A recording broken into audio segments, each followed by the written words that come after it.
Here is my scratch build Sky Hunter 1.8 meter full-sized copy here. The foam cut wings, the foam I got from a local supplier. It's pretty good, pretty solid stuff. I don't know exactly what kind of foam, I think EPA or something like that. It's a 3-section wing. I'm using packaging strap for rigidity on the tops and the bottoms, 2 on the top, 1 on the bottom.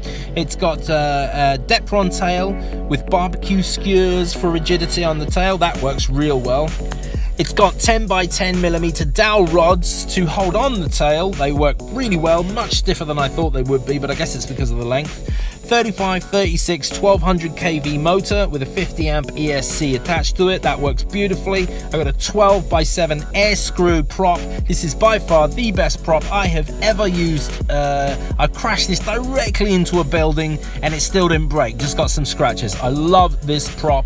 It just works really well. The foam nose to handle the crashes. I've got 2 22 amp batteries in parallel in the front to give me a little extra time, because it's a pretty heavy plane, so it needs the extra milliamp hours to keep it up there for 15 minutes or so.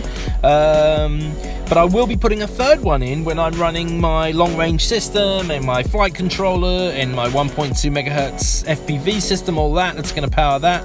I'm also using the same 10 by 10 millimeter dowel to hold the wings on. As you can see, I just strapped the rubber bands from the front to the back, holds it on beautifully, no dramas. It's my favorite system. In fact, I got that system from Ed from Experimental Airlines. Thank you, Ed.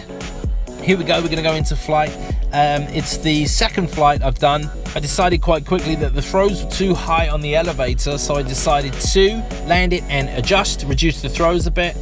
In fact, the ailerons I don't think were big enough. I think I made them too small, but it works fine. I like to be able to have a lot of control on the ailerons and the elevator, etc, etc. Second throw looks real good, and it glides really, really well. Here I'm flying it in something like 10 to 15 knot winds. Handles it really, really well, no problem at all, no dramas. Managed not to crash it, which I was pretty happy about. It's got a very nice glide slope, and it holds up real well.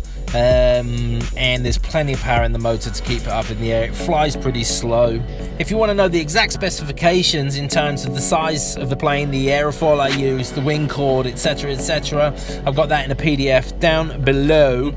One of my principal goals of this thing was to be able to fit it into the boot of my car. So as you can see here, it collapses really nicely, fits in the back of my car. Even though it's a really big plane, it's really easy to collapse. Since then, I've actually created a system where I can actually lock the wings on properly. But on this particular flight, I was using tape to tape them on, and it works perfectly fine. I hope you liked the video. If you do, click like, subscribe, that kind of thing. I'm going to be putting out some other videos about some of the other planes I'm building. If you've got any questions, you can ask me down below. No problem, I'll do my best to answer.